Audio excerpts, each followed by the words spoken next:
Hello दोस्तों। तो कैसे हैं आप सभी। आशा करता हूँ सभी अच्छे होंगे, एकदम मस्त होंगे, बिंदास होंगे। तो जैसा कि हम पढ़ रहे थे अपनी इंग्लिश की क्लास, और इसमें हमने आपको पढ़ाया था कि इंग्लिश क्या होती है। उसके बाद हमने सब कुछ बताया था कि इंग्लिश एक लैंग्वेज है। उसके बाद हमने कल टेंस भी पढ़े थे। हमने आपको बताया था कि जो टेंस होते हैं उनको हमने तीन भागों में बांटा था: प्रेजेंट टेंस, पास्ट टेंस और फ्यूचर टेंस। प्रेजेंट टेंस को हमने कितने भागों में, उसे हम चार भागों में बांटा था: present indefinite, present continuous, present perfect, present perfect और प्रेजेंट परफेक्ट कंटीन्यूअस। ऐसे ही हमने पास्ट को इन्हीं इसी क्रम में हमने तोड़ा था, और ऐसे ही हमने फ्यूचर को। तो आज हम प्रेजेंट, मतलब कि आज हम टेंस, प्रेजेंट टेंस शुरू कर रहे हैं, और उसमें हमारा जो टेंस होगा वो होगा प्रेजेंट इंडेफिनिट। तो आ जाइए सब लोग, आज शुरू करते हैं हम अपना प्रेजेंट इंडेफिनिट।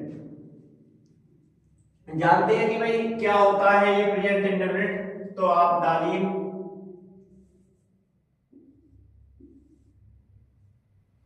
पहला नंबर है हमारा प्रेजेंट इंडेफिनिट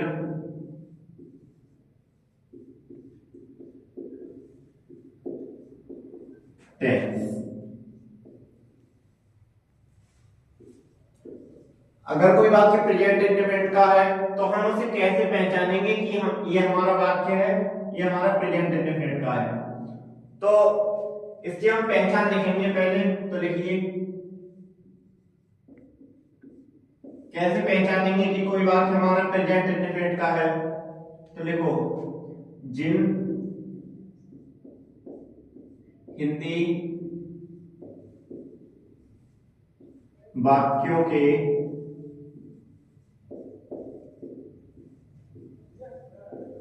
अंत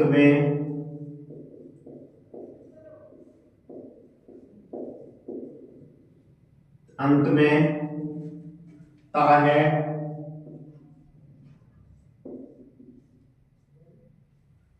ती है, ते हैं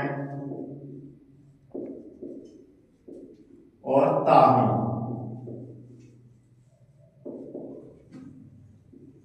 आदि शब्द आते हैं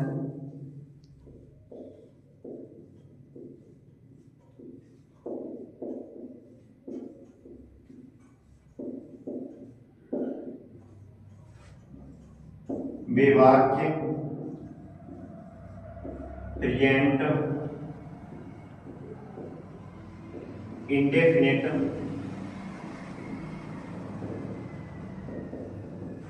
टेंस के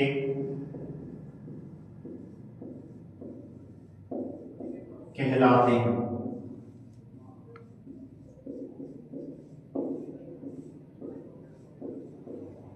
तो ये हमारी प्रेजेंट इंडेफिनिट जो हमारे टेंस है उसकी हमारी एक पहचान है कि अगर हमारा कोई वाक्य है और वो प्रेजेंट इंडेफिनिट का है तो हम उससे कैसे पहचानेंगे कि ये हमारा वाक्य प्रेजेंट इंडेफिनिट का है। तो हमने पहचान लिखी है कि जिन हिंदी वाक्यों के अंत में ता है, ती है, ते हैं, ता हूं आदि शब्द आते हैं वे वाक्य प्रेजेंट इंडेफिनिट टेंस के कहलाते हैं या होते हैं। मतलब अगर हमारा कोई वाक्य प्रेजेंट इंडेफिनिट का है तो उस वाक्य के अंत में आपको देखना है कि इसमें ता है, ती है, ते हैं ये शब्द आ रहे हैं। तो जैसे उदाहरण के लिए, एग्जाम्पल के लिए हमने कह दिया राम स्कूल जाता है। हमारा वाक्य है कि राम स्कूल जाता है। तो आप देखिए हमने पहचान में पहचान अभी आपको पढ़ाई थी तो उसमें बताया ता है, ती है, ते है, कुछ मिलेगा। तो आप अंत में देखो यहाँ क्या आ रहा है, ता है। क्या आ रहा है अंत में, ता है। तो हमने ये वाक्य पहचान लिया कि ये वाक्य हमारा प्रेजेंट इंडेफिनिट का है। किसका है हमारा ये वाक्य, प्रेजेंट इंडेफिनिट का है। तो हम इसे कैसे बनाएंगे, पहले हम अपना कर्ता, ये हमारा सबसे पहले सब्जेक्ट होता है। मैं आपको पूरी नॉलेज दूंगा कि कौन सा सब्जेक्ट, कौन सा ऑब्जेक्ट, कौन सा वर्ब होता है। तो ये हमारा राम है, वो हमारा सब्जेक्ट हो गया। तो पहले हम बनाएंगे राम। सबसे पहले हम सब्जेक्ट लिखते हैं, हमारा सब्जेक्ट क्या है, राम। उसके बाद हम वर्ब देखेंगे कि वाक्य में वर्ब क्या है। तो वर्ब मतलब कि जाता, जाता का मतलब क्या होता है, जाना। तो हम लगाएंगे राम गो, राम और गो मानी जाता है। जब हमारा ये प्रेजेंट इंडेफिनिट के जब अभी मैं नियम लिखवाऊंगा तो उसमें आपको बताऊंगा कि राम जब हमारा सब्जेक्ट एक वचन होता है तो वर्ब में ऐसे ईएस लगती है, तो हम इसमें ईएस लगा देंगे। तो राम गोज, क्या लिख दिया हमने, Ram goes to school, Ram goes to school, ये हमारा वाक्य बन गया। राम स्कूल जाता है तो राम गोज टू स्कूल। हमने दूसरा वाक्य लिख दिया कि वे हॉकी खेलते हैं।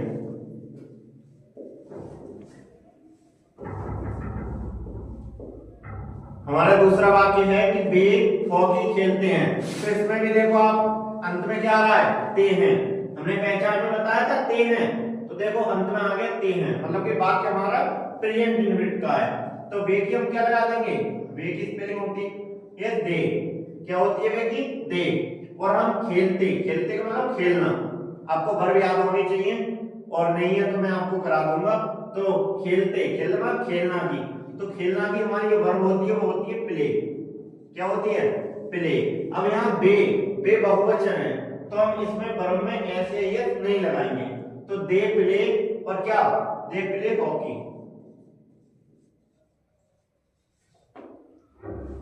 तो हमारा ये वाक्य बन गया कि वे हॉकी खेलते हैं, तो दे प्ले हॉकी, ये हमारा वाक्य बन गया। तो आशा करता हूं आपको ये डेफिनेशन समझ में आई होगी। फिर एक बार पढ़ेंगे।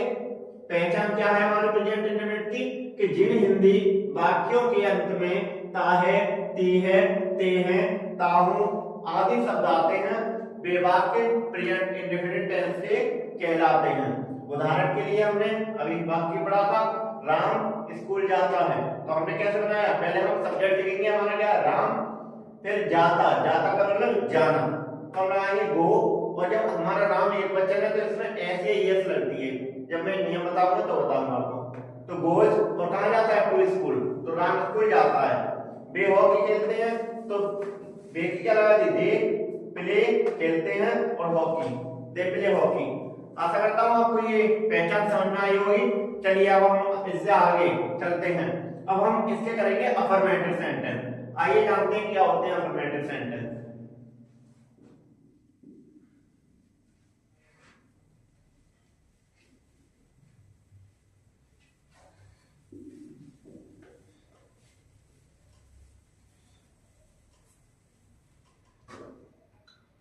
तो अफर्मेटिव सेंटेंस से पहले मैं आपको कुछ चीज बताना चाहता हूं, आप उन चीजों को नोट करिए। जैसे कुछ बच्चे ऐसे होंगे जो बिल्कुल नए होंगे, उन्हें कुछ नहीं पता कि किसकी क्या मीनिंग होती है, तो मैं आपको पहले लिखवा दे रहा हूं। तो देखो सब्जेक्ट होते हैं हमारे वाक्य में लगाने, तो जैसे हमारा होता है पहले वह, तो वह हमारा सब्जेक्ट है। तो वह अगर ये लड़का के लिए होगा, किसके लिए, लड़का के लिए, वह हमारा किसके लिए आया हो, लड़का के लिए, तो हम लगाएंगे ही। क्या लगाएंगे हम, ही। अगर हमारा वह लड़का के लिए आएगा तो हम क्या लगाएंगे, ही। अगर हमारा ये वह लड़की के लिए आए, किसके लिए, लड़की के लिए आए, अगर लड़का के लिए कैसे आएगा, वह स्कूल जाता है, और लड़की के लिए कैसे आएगा, वह स्कूल जाती है, तो हम वह अगर लड़की के लिए आएगा तो हम लगाएंगे सी। क्या पढ़ते हैं इसे हम पढ़ेंगे ही। क्या बोलेंगे इसे, ही, और इसे बोलेंगे हम सी, इसे बोलेंगे हम सी। फिर है हमारा हम, तो हम किस तरह क्या होती है भाई, हम की होती है वी, वी मानी होता है हम, इसे हम बोलते हैं वी। ऐसे ही वे, तो वे की क्या होती है, दे, वे की क्या होती है, दे।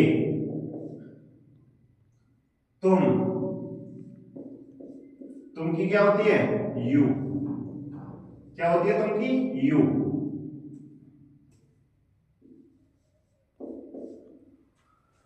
वह, हम, वे, तुम, और इसमें क्या रह गया, तो यही होते हैं हमारे ज्यादातर सब्जेक्ट। तो आप इन्हें नोट कर लीजिए क्योंकि ये ये आप बाकी में बार बार आएंगे। इसके बाद मैं आपको अफर्मेटिव का नियम बताता हूं, आप पहले नोट कर रहे हो पहले। आशा करता हूं। तो हम डालेंगे इसमें अफर्मेटिव। पहला हमारा टाइप क्या है? अफर्मेटिव। Affirmative sentence.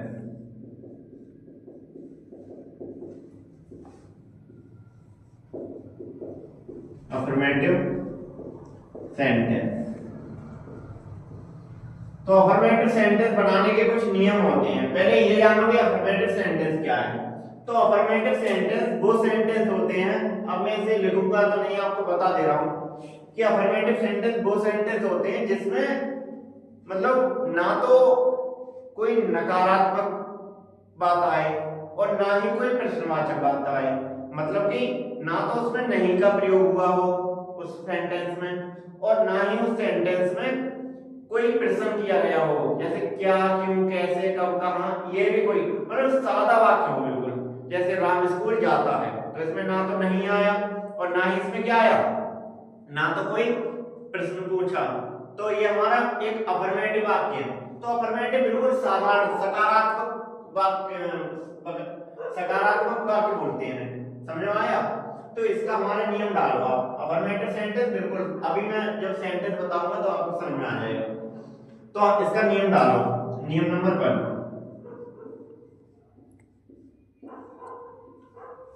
नियम 1 डालेंगे। क्या डालेंगे इसमें हम कि यदि वाक्य का कर्ता अब वाक्य का कर्ता हमारा कौन कौन सा हो सकता है? तो सुनिए, आई हो सकता है, सॉरी, अगर हमारे वाक्य का कर्ता एक वचन, क्या हो हमारा? एक वचन। अब एक वचन में हम कौन कौन से आते हैं? तो ही आता है एक वचन में, सी आता है, और इट आ जाता है, और किसी का नाम, किसी व्यक्ति का नाम।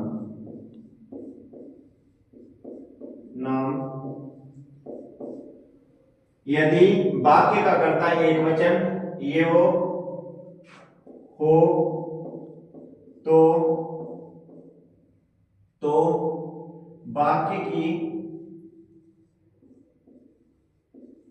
क्रिया में, क्रिया को इंग्लिश में क्या बोलते हैं? क्रिया को बोलते हैं वर्ब। क्रिया में क्या लगाते हैं? एस या ईएस का प्रयोग करते हैं।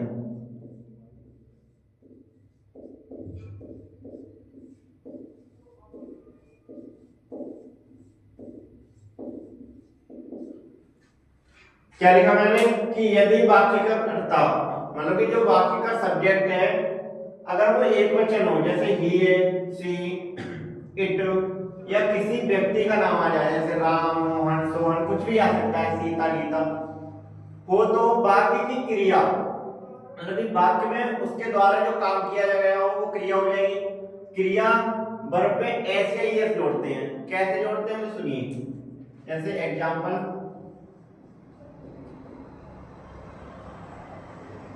के लिए हमने लिख दिया कि राम आम तोड़ता है। राम आम तोड़ता है। अब ये भी देखिए, देखो एंड में क्या आ रहा ता है, तो बात हमारे प्रेजेंट इंडेफिनिट की चल रहे हैं। तो राम की हम क्या लिख देंगे? पहले राम किसी व्यक्ति का नाम आ गया। अब जब राम एक वचन ही तो होगा, अरे कोई राम है तो राम एक वचन ही तो होगा, तो राम के नीचे हमने क्या लिख दिया? राम। अब तोड़ना, तो तोड़ना हमारी क्या है? वर्ब। तोड़ना क्या होती है? हमारी वर्ब। तो तोड़ना की जो स्पेलिंग होती है हमारी वो होती है प्लग। क्या लगाएंगे हम? प्लग।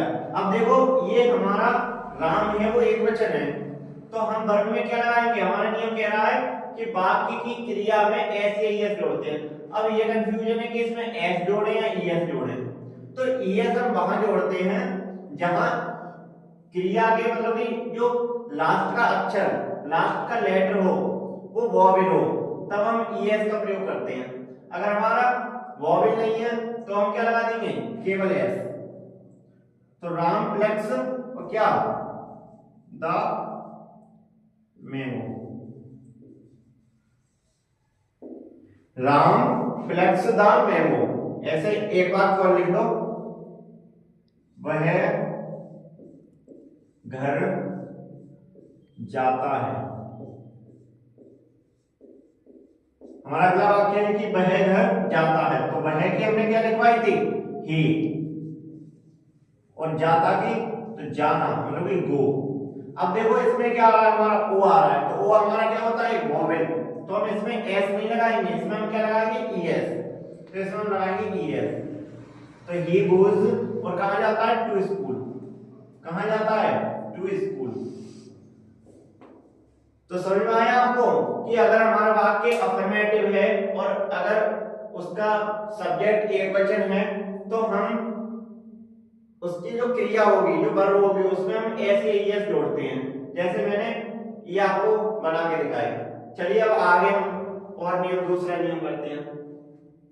नियम नंबर 1 आप नोट कर लो। तो चलो नियम नंबर 2 पे देखते हैं क्या है।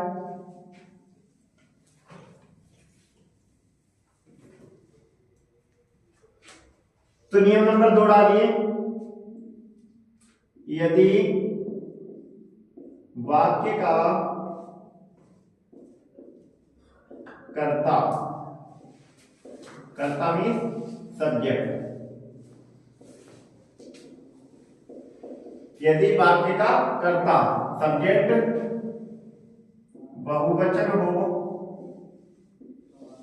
अब बहुवचन में हमारे कौन कौन से आ जाएंगे, तो इसमें डालिए आई, बी, दे और एक you. I, we, they, you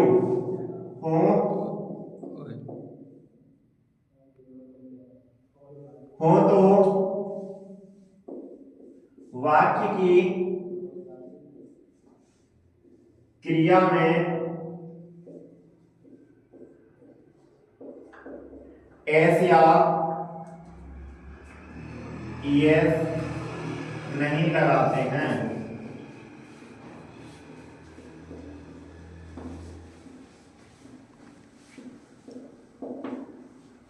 क्या कहा कि यदि वाक्य का कर्ता, कर्ता मीन्स सब्जेक्ट, जो काम को करता है, सब्जेक्ट बहुवचन हो, जैसे आई, बी, दे, यू, ये हमारे सब बहुवचन होते हैं।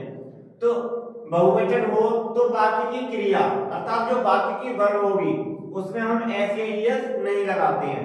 मतलब कि कहने का मतलब ये है कि अगर हमारे वाक्य का कर्ता एकवचन है तो हमें क्रिया में एस या ईएस लगाएंगे, और अगर हमारे वाक्य का कर्ता बहुवचन है, मतलब कि आई, बी, दे, यू इनसे शुरू हो रहा है वाक्य, तो हम क्रिया में एस या ईएस नहीं लगाएंगे। तो समझ में आया आपको। तो ये हमारा हो गया नियम नंबर 2, आप नोट कर लो इसे। तो चलिए अब हम आगे और जानते हैं क्या होता है।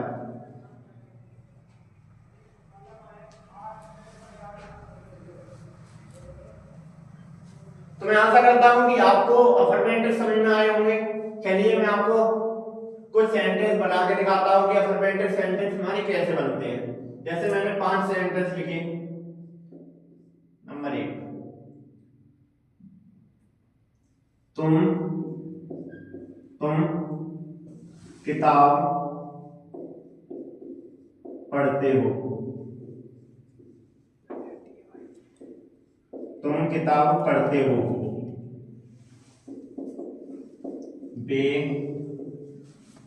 वे आम बेचते हैं।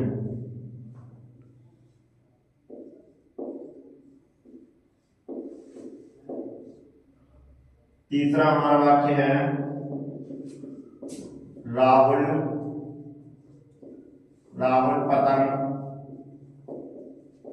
उड़ाता है। राहुल क्या करता है, पतंग उड़ाता है। और 4 मैं आपको बना के दिखाऊंगा, एक आपके लिए बनाना है, वो आप मुझे कमेंट में बना के दिखाओगे। ठीक है। तो मैं एक 3 हो गए, 3 वाक्य हो गए हमारे। एक चौथा है वाक्य कि वे बाजार जाते हैं, और ये पांचवा वाक्य है, ये आप बनाएंगे मैं पानी, या यहां वह कर लो, वह पानी पीता है, वह पानी पीता है। अब देखिए हमारे ये पहला वाक्य आप देखो कि तुम किताब पढ़ते हो। अब यहाँ हमारा वाक्य तुम से शुरू होगा, मतलब कि तुम, अब हम देखेंगे तो तुम में मतलब बहुवचन में है, तुम हमारा क्या होता है बहुवचन। तो जब तुम हमारा बहुवचन है तो तुम की पहले हम लगाएंगे यू। क्या लगाएंगे तुम की हम यू, क्या लगाएंगे पहले हम तुम की यू। अब तुम की हमने यू लगाने के बाद अब हम क्या लगाएंगे इसमें, इसकी है हुए है कि इसमें कुछ नहीं लगाते हैं, इसमें हम इजारम का प्रयोग नहीं करेंगे, इसमें हम सीधे सब्जेक्ट के तुरंत बाद क्या लगाएंगे हम ऑब्जेक्ट लगाएंगे। क्या लगाएंगे ऑब्जेक्ट लगाएंगे, तो वो सॉरी वर्ब लगाएंगे। तो पहले हम तुम की लगा दी यू, अब हम पढ़ते की, तो पढ़ते की जो हमारी मीनिंग होती है वो होती है रीड। अब देखो तुम बहुवचन है तो रीड में हम ऐसे ही लगाएंगे तो नहीं लगाएंगे, तो तुम यू रीड और क्या द बुक। तो वाक्य हमारा बन गया कि यू रीड द बुक, तुम किताब पढ़ते हो। ऐसे ही हमारा अगला है कि वे आम बेचते हैं, तो वे की हम क्या लगा देंगे दे,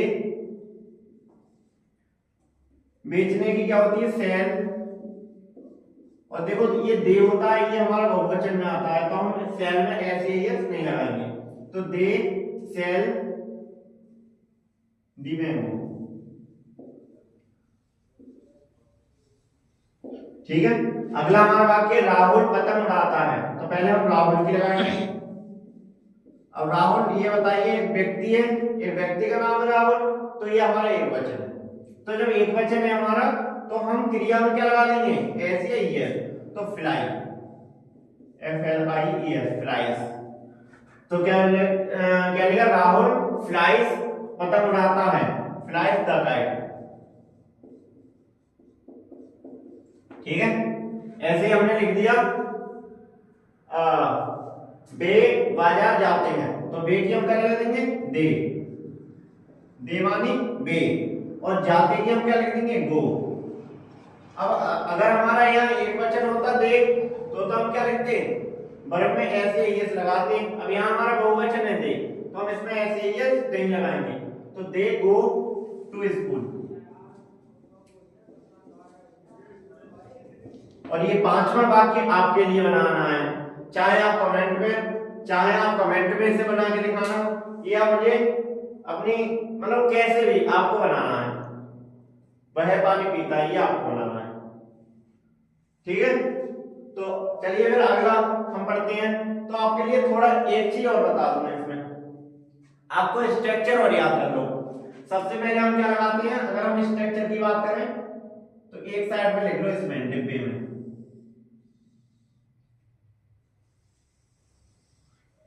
ये हमारा अफर्मेटिव का स्ट्रक्चर है। तो आप कैसे लिखेंगे इसमें, सबसे पहले यहां लगाओ सब्जेक्ट। सबसे पहले हम बात की जब बनाते हैं तो हम सबसे पहले क्या लिखते हैं सब्जेक्ट, तो ये हमारा आ गया सब्जेक्ट प्लस सब्जेक्ट प्लस, अब हम लगाते हैं वर्ब। क्या लगाएंगे हम वर्ब, सब्जेक्ट के तुरंत बाद क्या लगाएंगे हम वर्ब। अब इसमें हम क्या लगाएंगे प्लस, वर्ब में क्या जोड़ते हैं एस या ईएस, ऐसे ईएस जोड़ देंगे। अगर हमारा एक वचन है सब्जेक्ट तो हम ऐसे ईएस लगाएंगे, और नहीं है तो नहीं लगाएंगे। तो सब्जेक्ट प्लस वर्ब ऐसे ईएस, और उसके बाद हम क्या लगा देंगे ऑब्जेक्ट, और इसके तुरंत बाद फुल स्टॉप। तो ये आपको स्ट्रक्चर याद कर लेना है, ये आपका स्ट्रक्चर है, ये आप याद कर लो, आपको प्रेजेंट इंडेफिनिट पूरे समझ में आएंगे। पहले आपको क्या लगाना है, सबसे पहले सब्जेक्ट, उसके बाद सीधी उसकी वर्ब लगानी है। क्या लगा दिया हमने वर्ब, और उसमें अगर हमारे पास एक वचन है तो ऐसे ही है, नहीं है तो नहीं लगाएंगे और सीधा हम ऑब्जेक्ट लगा देंगे। तो आशा करता हूं आपको ये समझ में आया होगा। चलिए आज मैं नेगेटिव का नियम और बता रहा हूं आपको, ठीक है। अफर्मेटिव तो आपको समझ में आया होंगे, अब हम नेगेटिव की ओर चलते हैं। अफर्मेटिव मैंने बताया था कि वे वाक्य होते हैं जिसमें ना तो कोई नहीं का शब्द आए और ना तो कोई प्रश्नवाचक शब्द आए, इसमें हम क्या क्यों कैसे कहते हैं। अगला हमारा दूसरा है प्रेजेंट इंडेफिनिट का दूसरा टाइप है, वो है हमारा नेगेटिव। कौन सा है दूसरा? तो हम बोलेंगे नेगेटिव सेंटेंस। नेगेटिव सेंटेंस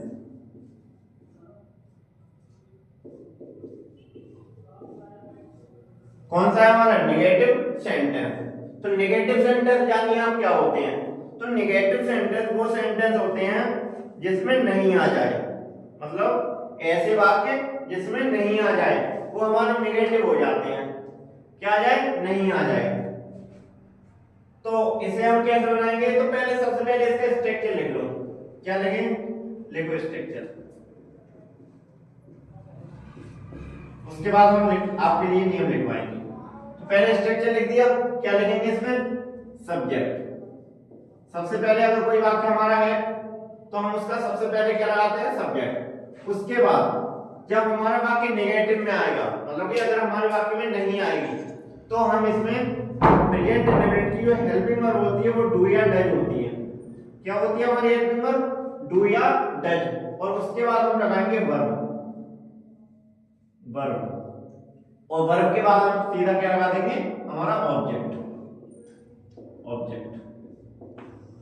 तो समझ में आया आपको? तो ये हमारा स्ट्रक्चर है, आप इसे फॉलो करें।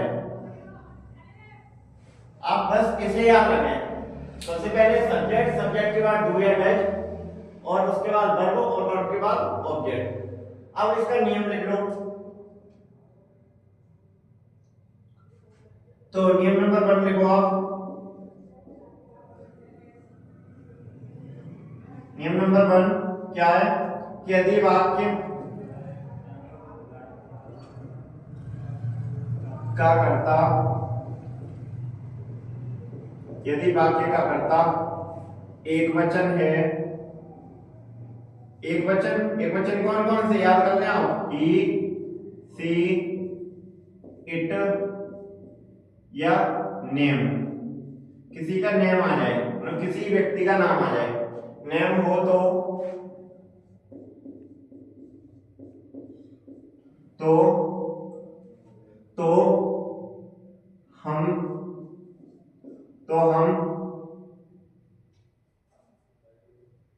हम कर्ता के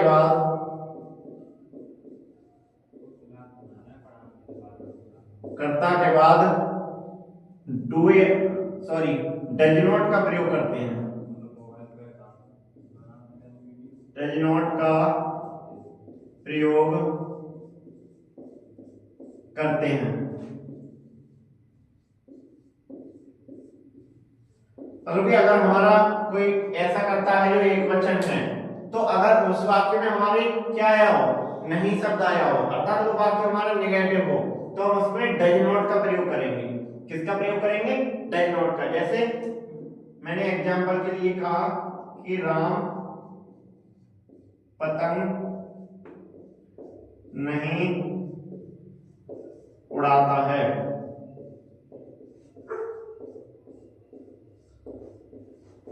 हमने कहा कि राम पतंग नहीं उड़ाता है, तो हम इस वाक्य को कैसे बनाएंगे? तो सबसे पहले स्ट्रक्चर को आप ध्यान में रखें। कैसे? सबसे पहले हमारा क्या है? सब्जेक्ट। तो सब्जेक्ट हमारा है राम, तो हम लिख देंगे पहले राम। अब ये देखो राम कैसा है? एक वचन है, बहुवचन है? अगर सिंगुलर है, प्लूरल है? तो जब राम हमारा सिंगुलर है तो हम वर्ब के सब्जेक्ट के तुरंत बाद क्या लगाएंगे? किसका प्रयोग करेंगे? यदि वाक्य का कर्ता एक वचन है तो हम डज नॉट का प्रयोग करेंगे। तो राम के तुरंत बाद आप लगा दें डज नॉट। डज नॉट तो राम डज नॉट, और उड़ाता के हम लगाएंगे फ्लाई। Fly the kite. बाकी बन गया कि Ram does not fly the kite. देखो राम एक बचन है तो इसलिए हमने इसमें डज नॉट लगा दिया। क्या लगा दिया हमने? Does not. आशा करता हूं कि आप लोगों को साफ दिख रहा होगा इसमें। तो ऐसे ही हमारा एक दूसरा नियम है और वो बहुवचन का है। तो ऐसे ही हम क्या करेंगे बहुवचन के साथ भी।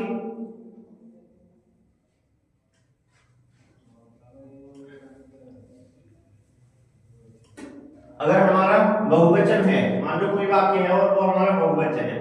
बहुवचन कैसे? मतलब कि सब्जेक्ट बहुवचन है। जैसे नियम नंबर 2,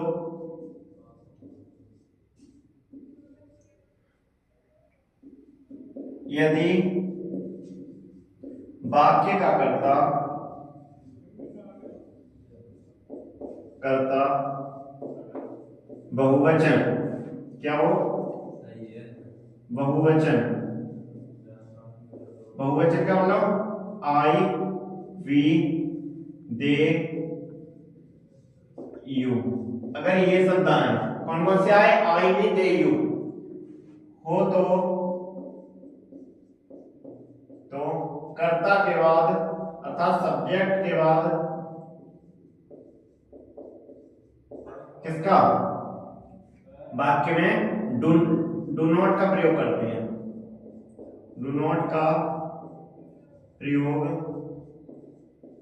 करते हैं।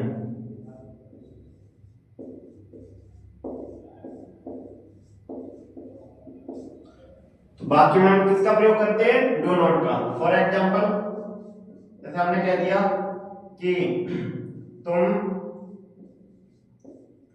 आम नहीं खाते हो। तुम आम नहीं खाते हो।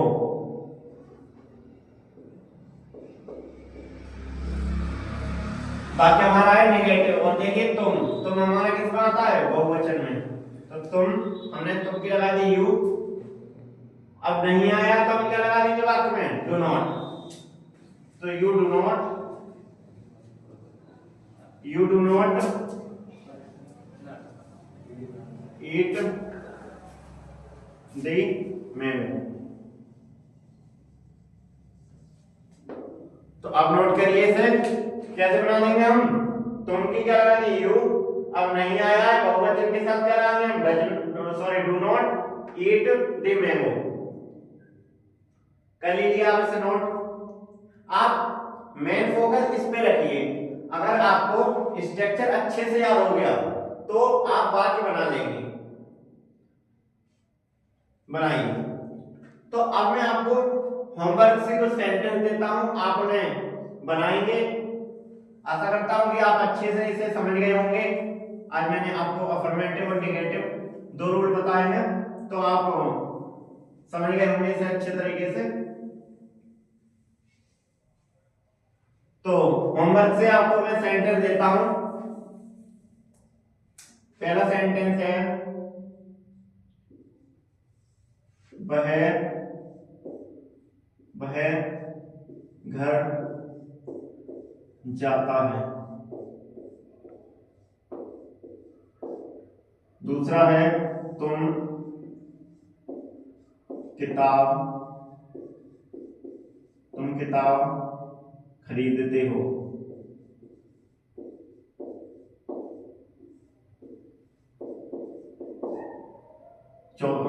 तीसरा वाक्य है हमारा, मैं चाय नहीं पीता हूं।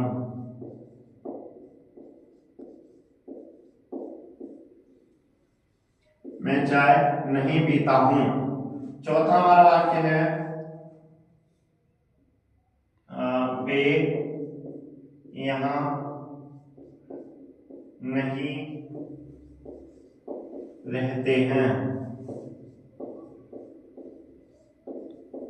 वे यहाँ नहीं रहते हैं। और हमारा लास्ट वाक्य है कि रामू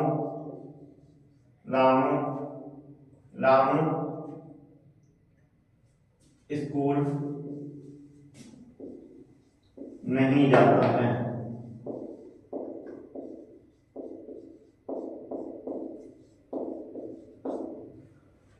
तो मैं आशा करता हूं कि आप लोग ये 5 सेंटेंस मैंने आपके लिए होमवर्क से दिए हैं, तो अगर आप कमेंट में आप मुझे इसका अच्छे से ट्रांसलेशन करके आप मुझे बताएंगे तो मुझे बहुत अच्छा लगेगा। तो आज की हम बस इतना ही पढ़ेंगे। एक तो हमने क्या आज प्रेजेंट इंडेफिनिट उसकी पहचान पढ़ी, उसका पहला टाइप पढ़ा अफर्मेटिव, अफर्मेटिव के हमने रूल बताए थे।